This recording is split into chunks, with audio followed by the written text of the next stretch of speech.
எல்லாருமே இந்த மார்க்கெட்ட பார்த்து பயங்கரமான பிரஷர்ல இருப்பீங்க. பேனிக்ல இருப்பீங்க. அந்த பேனிக்ல இருக்கிறதோ, ஏதோ வந்து தப்பு கிடையாது. ஆனா, அ இவ்வளவு நாள் பிட்காயின்லாம் வந்து பம்ப் ஆயிட்டு, இந்த வீக்கெண்ட்ல வந்து இந்த அளவுக்கு வந்து டவுன் ஆகுதுன்னா, அதுக்கு முக்கியமான காரணம் வந்து, நீங்க வந்து வீக்கெண்ட்ல வந்து வீட்ல இருப்பீங்க. இந்த மாரி டைம்ல வீக்கெண்ட்ல உங்கள பேனிக் பண்ணா தான் நீங்க வந்து அ அந்த அந்த விஷயத்த பார்த்து டிப்ரஸ் ஆயி, நீங்க ஆல்காயின விக்கிறது, இந்த மாரி தப்பான முடிவு பண்ணுவீங்கன்னு வேல்ஸ்‌க்கு தெரியும். எப்பயுமே வந்து இந்த மந்த் ஸ்டார்ட்டிங்கு அண்ட் வீக்கெண்ட்ஸ்ல வந்து எப்பவுமே இந்த மாரி தான் ஒரு பேனிக் பண்ணுவாங்க. பட் எனக்கு வந்த கமெண்ட்ஸ் ஆகட்டும், எனக்கு வந்த WhatsAppல கமெண்ட்ஸ் எல்லாருமே, "ப்ரோ எனக்கு பயங்கரமா டிப்ரஷனா இருக்கு. என்ன பண்ணேன்னு தெரியல." இந்த மாதிரியான ஒரு பெரிய ஒரு பேனிக்ல இருக்கீங்க. இது வந்து தமிழ் கிரிப்டோ டெக்கோட ட்விட்டர் பேஜ். இந்த பேஜ்ல வந்து நான் இன்னைக்கு ஈவினிங் வந்து ஒரு போஸ்ட் போட்டிருக்கேன். ஆல்காயின் சீசன் கேன்சல்டு அப்படின்னு சொல்லி போஸ்ட் போட்டிருக்கேன். இப்ப நம்ம பண்றோம்ல இந்த மாரி பேனிக் ஆல்காயின் சீசன் வராதா? ஆல்காயின் சீசன் அவ்வளவுதான் இனிமேல் வராது. வேஸ்ட் இந்த மாரி டிப்ரஸ் ஆயிட்டு இருக்கோம்ல. இதே மாரி ஜான் 2021 இதே மாரி டிப்ரஸ் ஆயிருக்கும். ஸோ எனக்கு நல்லா ஞாபகம் இருக்கு. December 2020 John. So Jan first week இந்த மாரி டைம்ல வந்து இதே மாரி ஆல்காயின்லாம் ஒரு பம்புக்கு போச்சு. பிட்காயின் வந்து ஆல் டைம் ஹை ரீச் ஆயிட்டு அங்கேருந்து ஒரு பம்புக்கு போனதுக்கப்புறம், எல்லா ஆல்ட்ஸும் ஒரு பம்புக்கு போயிட்டு திருப்பி ஒரு டவுன் வந்துச்சு. இந்த மாரி டைம்ல ஆல்காயின் சீசன் முடிஞ்சிருச்சு, அவ்வளவுதான் முடிஞ்சிருச்சுங்கிற மாரி தான் வந்து எல்லாரும் பண்ணாங்க. அப்ப இருந்த நீங்க ட்வீட்ட பாருங்க. ஜான் 2 2021 வந்த ட்வீட். No altcoin season. அதுக்கப்புறம் வந்து dead cat bounce for alts. Altcoin gonna die. There will be the no altcoin season. It seems the no altcoin season. அதுக்கப்புறம் வந்து strategic move and I agree no altcoin season. இந்த மாரி ஜனவரி 2021லயும் altcoin season இல்ல, முடிஞ்சிருச்சு. அது கிடையாது. அவ்வளவுதான் வராது. இந்த மாரி தான் வந்து டிப்ரஸ் ஆயிருக்காங்க. பேனிக் ஆயிருக்காங்க. ஆனா வந்து ஒரு சில மாற்றங்கள் நடக்குதா அப்படின்னு கேட்டா வந்து, நீங்க ஹிஸ்டரிய தான் நம்ம வச்சு பார்க்கணும். ஹிஸ்டரி பொறுத்தவரைக்கும் வந்து 2017லேருந்து 2018 அப்புறம் 2019லேருந்து 2021 இந்த இந்த 2 ஹிஸ்டரிய வச்சு பார்த்தீங்கன்னு வச்சுக்கங்களேன், ஒரு விஷயம் நல்லா தெரிஞ்சிருக்கும். எப்படின்னு கேட்டா வந்து 2016 ஆல்விங், 2017 புல் ரன்னு, 2018 பியர் மார்க்கெட்.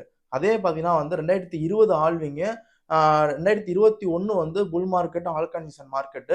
அதுக்கப்புறம் 2022 வந்து பிட்காயினுக்கான பியர் மார்க்கெட். இப்பயும் பார்த்தீங்கன்னா வந்து 2024 ஆல்விங். ஸோ 2025 வந்து உங்களுக்கு bull market, altcoin market season நடக்கணும். பட் கொஞ்சம் வந்து உங்களுக்கு டிலே ஆகுது. கொஞ்சம் பேனிக் பண்றாங்க. அண்ட் வந்து இந்த மாரியான ஜான் மாசம் 2021 இதே மாரி தான் மக்கள் கண்டிஷன் இருந்தாங்கங்கிறத நான் சொல்லும்போது, ஒரு சில பேர் வந்து அந்த அளவுக்கு டவுன் ஆகல மார்க்கெட்ல. அப்போ உள்ள ஆல்காயின் டவுன் ஆகல. இப்ப ரொம்ப டவுன் ஆகுதுங்கிற மாரி பேனிக் ஆகுறீங்க. நான் திருப்பி சொல்றேன். இந்த மாரி கண்டிஷனா இருக்காங்களா? அந்த கண்டிஷன் தான் நீங்க பார்க்கணுமே தவிர, அப்ப ஒரு காயின் வந்து 30% டவுன் ஆயிருக்கு. இப்ப அந்த காயின் 45% வந்து கீழ விழுந்திருக்குங்கிற கண்டிஷன் நோக்கி, கரெக்ட்டான கண்டிஷன் நோக்கி போக்கூடாது. ஸோ இதுல வந்து எந்த வகையிலுமே ரூல்ஸ் அதெல்லாம் கிடையாது. இப்ப பொறுத்தவரைக்கும் நம்ம ஹிஸ்டரியில இந்த மாரி தான் யூஃபோரிக்கா இருந்திருக்காங்க மக்கள் ஆல்கலைன் ஸ்டார்ட் ஆகுறதுக்கு முன்னாடி. அதே மாரி தான் இப்பயும் வந்து வேல்ஸ் எல்லாமே வந்து பீப்பிள்ஸ பேனிக் பண்ணி அவங்க கிட்ட இருக்க ஆல்காயின்ஸ வந்து புடுங்க பார்க்குறாங்க. ஸோ சேம் டூ சேமா அப்படியே ஆகுது. என்னைய பொறுத்தவரைக்கும் ஒரு சைக்கிள் இருக்குங்க. அந்த அந்த சைக்கிள வந்து உங்களுக்கு வந்து ஃபுல்ஃபில் பண்ணணும். இப்போதைக்கு பிட்காயின் வந்து பம்ப் ஆயிடுச்சு. இப்ப ஆல்காயின் டாமினன்ஸ் எல்லாம் வந்து ஹை போயிருக்கு. 2வது வந்து ஆல்காயின்ஸ் எல்லாத்தையும் ஷேக் அவுட் பண்ணணும். ஷேக் அவுட் பண்ணதுக்கு அப்புறம் ஆல்காயின்ஸ் வந்து ஸ்டார்ட் ஆகும். இப்போதைக்கு பிட்காயின் புல் ரன் போச்சுல்ல, $1,08,000 வரைக்கும் ஒரு புல் ரன் போச்சு. இப்ப பிட்காயின் டாமினன்ஸ்லாம் ஹை போயிருக்கு. ஆல்காயின்ஸ் எல்லாம் இப்ப ஷேக் அவுட் ஆயிட்டு இருக்கு. நீங்க எல்லாம் டிப்ரஷன்ல இருக்கீங்க. இப்ப அடுத்து கொஞ்சம் இது கழிச்சு அப்புறம் வந்து ஆல்காயின்ஸ் ஸ்டார்ட் ஆகும். ஏன் இப்ப ஸ்டார்ட் ஆகல? அதுக்கு காரணம், முக்கியமான காரணம் வந்து என்னோட டெலிகிராம் குரூப்ல வந்து நான் நான் போஸ்ட் போட்டிருப்பேன். அதுல நான் தெளிவா சொல்லியிருப்பேன். இதுக்கு முக்கியமான காரணம் வந்து ஃபெட் வந்து லிக்விடிட்டி இன்ஜெக்ஷன வந்து ஸ்டார்ட் பண்ணா தான் இதுக்கு முக்கியமான காரணம். அண்ட் வந்து இப்ப அமெரிக்காவுக்கும் சைனாவுக்கும் நடக்கிற அந்த ட்ரேட் வார் இருக்குல்ல, அந்த வார் நடக்கனால வந்து லிக்விடிட்டி வந்து கம்மியாகும். இதனால மார்க்கெட்டும் வந்து டவுன் ஆகும். அண்ட் ஃபெட்டும் வந்து உங்களுக்கு லிக்விடிட்டி இன்ஜெக்ஷன ஸ்டார்ட் பண்ணல. அண்ட் வந்து இன்ட்ரெஸ்ட் ரேட்ட கம்மி பண்ணலங்கிற முக்கியமான காரணத்துக்காண்டி தான் இப்ப வந்து உங்களுக்கு மார்க்கெட் வந்து பெரிய லெவல்ல ரியாக்ட் குடுக்க மாட்டுது. அண்ட் வந்து இப்ப லாஸ்ட் ஒரு 10 டேஸா நீங்க பார்த்தீங்கன்னா, வர நியூஸ் எல்லாமே பிட்காயின தவிர்த்து இப்ப எல்லா வேல்ட்ஸுமே இடிஹெச் வந்து அக்குமுலேட் பண்ண ஸ்டார்ட் பண்ணிட்டாங்க. இது நீங்க தெளிவா புரிஞ்சுக்கணும். அண்ட் வந்து என்னோட டெலிகிராம்ல நான் ஒரு போஸ்ட் போட்டிருக்கேன். நீங்க கீழ ஃபாலோ பண்ணா என்னோட டெலிகிராம், ட்விட்டர் 2க்கான லிங்க் நான் கீழ குடுத்துருக்கேன். மஸ்ட் ஃபாலோ பண்ணுங்க. இதுல நான் வந்து தெளிவா அந்த மெசேஜ் நான் போட்டிருக்கேன். நம்மகிட்ட 2 பாத் தான் இருக்கு. 2 வழி தான் இருக்கு. ஒண்ணு வந்து ஸ்ட்ராங்கா ஹோல்ட் பண்றது. 2வது வந்து இத பேனிக் செல் பண்ணிட்டு வெளிய போறது. ஸோ பேனிக் செல் பண்றதுனால 10 பைசா கூட பிரயோஜனம் கிடையாது. நான் ஏன் ஸ்ட்ராங்கா ஹோல்ட் பண்றேன்னு சொல்லி ஒரு 7 ரீசன் சொல்லியிருக்கேன். அதுல ஃபர்ஸ்ட் ரீசன் வந்து ஃபெட் வந்து மானிட்டரி பாலிசிய வந்து டைட்டன் பண்ணியிருக்காங்க.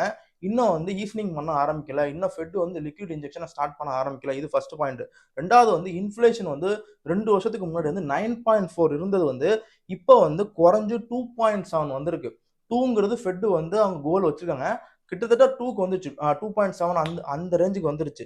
மூணாவது முக்கியமான விஷயம், ஃபர்ஸ்ட் டைமா வேர்ல்ட் லெவல்ல வந்து bro crypto government Trump government வந்து வந்திருக்கு. அண்ட் அவங்க வந்து ஸ்ட்ராட்டஜிக் ரிசர்வா வந்து பிட்காயினை கொண்டு வராங்கிற மாதிரி சொல்லியிருக்காங்க. ஃபோர்த்து வந்து பிட்காயினோட டாமினன்ஸ் வந்து இருக்கிறதுலே ஹைல பீக்கில் போய் இருக்கு. இது எப்படி எப்படி இருந்தாலும் ஒரு கடத்துக்கு மேலே கீழே விழுவும். இது ஃபோர்த்து. ஃபிஃப்த்து வந்து ட்ரம்ப் வந்து ஏஐ டெக்னாலஜியில் வந்து 500 பில்லியன் இன்வெஸ்ட் பண்ணியிருக்கான். இதை பண்ணதுக்கு அப்புறம் சைனாவும் கிட்டத்தட்ட 1 ட்ரில்லியன் யுவான் வந்து அவங்க ஏஐல வந்து இன்வெஸ்ட் பண்ணியிருக்காங்க. அப்போ ஏஐங்கிற டெக்னாலஜி பூமாவும் ஸோ இதனால தான் இந்த சனி ஞாயிறு இந்த மாதிரி பேனிக் ஆச்சுல. நான் சொன்னல அந்த சனி ஞாயிறு பீப்புள்ஸ்லாம் பேனிக்காக இருப்பான்னு சொல்லல. இதுக்கு நான் ஆப்போசிட்டாக பிகேவ் ஆகி நான் வந்து செயின் ஜிப்டிங்கிற ஒரு ப்ராஜெக்டை 0.18க்கு நான் வந்து டிசிஏ பண்ணியிருக்கேன். நான் முன்னாடியே பை பண்ணி வச்சிருந்தேன். 0.14க்கு நான் பை பண்ணி வச்சிருந்தேன். இப்போ 0.18ங்கிற அந்த கண்டிஷனில் ஒரு நல்ல அக்கோமடேட்டிங் ஜோனாக இருக்குன்னு நினச்சி நான் அதை பை பண்ணி வச்சிருக்கேன். அண்டு வந்து செவன்த் வந்து இன்ஸ்டிடியூஷன் எல்லாருமே இப்போ வந்து இடிஹெச் பிடிசியை அதிகமாக வந்து பை பண்ணுறாங்க. பயங்கரமான பையிங் வந்து போயிட்டே இருக்கு. அதில் முக்கியமாக ரீசெண்ட் டேஸாக இடிஹெச்ல ரொம்ப அதிகமான பையிங் ப்ரெஷர் போயிட்டே இருக்கு. இது ரொம்ப முக்கியமான விஷயம். அண்டு வந்து ஓகேப்பா, நாங்கள் எல்லாம் டிப்ரெஷனில் இருக்கோம், இப்போ மார்க்கெட்லாம் கீழே போயிட்டு இருக்கு, உனக்கு என்ன தெரியும் அப்படின்னு நீங்கள் கேட்கலாம். என்னை பார்த்து நீங்கள் கேட்கலாம். இதே மாதிரி இதை விட மோசமான விஷயம் வந்து 2020ங்க. ஸோ 2020 மார்ச் மாதம் வந்து கோவிட்ல மிகப்பெரிய டம்ப் ஆச்சு. கிட்ட பிட்காயின் வந்து 55 to 60% வந்து பிட்காயின் வந்து டவுன் ஆச்சு. பிட்காயினே அந்த அளவுக்கு டவுன் ஆச்சுன்னா ஆல் காயின்ஸ்லாம் எங்கே போகணும்னு யோசிச்சு பாருங்க. சுத்தமாக வந்து உங்களுக்கு வாட்ச் அவுட் ஆயிடுச்சு, லிக்விட் ஆயிடுச்சு. உங்களுக்கு ஒன்றுமே இல்லை, அப்படியே சிவப்பு கலரில் இருக்கு. போர்ட்ஃபோலியோலாம் அப்படியே ஒன்றுமே இல்லாமல் போயிடுச்சு. ஆனால் அப்பயும் நான் வந்து ஸ்ட்ராங்காக ஹோல்ட் பண்ணேன், அதை விற்கலை. ஏன்னா திருப்பி அது வந்து ரீகைன் ஆகிடுங்கிறது எனக்கு தெரியும். அவ்வளோ பெரிய கண்டிஷன்லையுமே நான் விற்கலை. அதை கம்பேர் பண்ணால் இப்போ நடக்கிறது எல்லாமே ஜுஜுபி தான் என்னையை பொறுத்த வரைக்கும். பட் நீங்கள் வந்து பேனிக் ஆகுறீங்க. ஸோ நான் அதுக்கு என்ன பண்ணுவேன்னு கேட்டால் வந்து முடிஞ்ச அளவுக்கு வந்து மார்க்கெட் விட்டு கொஞ்சம் விலகி இருப்பேன். கொஞ்ச நாள் ஒரு 1 day to 2 days வந்து மார்க்கெட்டை பார்க்கவே மாட்டேன். இந்த மாதிரி இருந்தால் நம்மளால கொஞ்சம் நிம்மதியாக இருக்க முடியும். நீங்கள் டெய்லிக்கும் போய் போர்ட்ஃபோலியோ பார்த்துட்டு கதறிக்கிட்டு அது எப்போ ஏறும் அப்படியே வாயிலையும் வைத்தியம் அடிச்சுக்கிட்டா அது மார்க்கெட்லாம் அப்படி நீங்கள் வந்து சாமி கும்பிட்றனாலையோ நீங்கள் வந்து அதை போட்டு வேதனைப்படுறனாலையோ மார்க்கெட் ஏறாது. மார்க்கெட்டுக்குன்னு ஒரு கண்டிஷன் இருக்கு, மார்க்கெட்டுக்குன்னு ஒரு சைக்கிள் இருக்கு. ஸோ அந்த மார்க்கெட்டு குளோபல் ரீதியான விஷயத்துக்கும் ரிஃப்ளெக்ட் ஆகும், சின்ன சின்ன விஷயத்துக்கும் வந்து ரிஃப்ளெக்ட் ஆகும். எல்லாத்துக்குமே நீங்கள் வந்து ரிஃப்ளெக்ட் ஆகாதீங்க. சின்ன சின்ன விஷயத்துக்கெல்லாம் நீங்கள் வந்து அப்படியே புஷ் அவுட் பண்ணிக்கிட்டு மண்டையில் ஏற்றிக்காதீங்க. அதுக்கு ஃபைனலாக வந்து பேனிக் செல்லில் கொண்டு போய் தான் முடியும். அது வேஸ்ட் தான் நான் சொல்லுவேன். அதனால வந்து என்னையை பொறுத்த வரைக்கும் பேனிக் செல் பண்ணாதீங்க. பேனிக் செல் பண்ணுறதுக்கான டிப்ரெஷனுக்குள்ளேயும் நீங்கள் போகாதீங்க. ஹோல்ட் பண்ணிட்டு அமைதியாக இருங்க. ஸோ பிட்காயினை பொறுத்த வரைக்கும் டெக்னிக்கல்ஸை பொறுத்த வரைக்கும் 1,09,000 மேலே வந்து ட்ரேட் ஆகிட்டு இப்போ வந்து 1 lakh கீழே வந்து இப்போ ட்ரேட் ஆகிட்டு இருக்கு. என்னையை பொறுத்த வரைக்கும் வந்து அந்த 20 day இஎம்ஐங்கிறது வந்து $1,02 வந்து 20 day இஎம்ஐ இருக்கு. அடுத்து வந்து 50 day இஎம்ஐங்கிறது வந்து கிட்டத்தட்ட வந்து உங்களுக்கு 99,000ல வந்து அடுத்த சப்போர்ட் இருக்கு.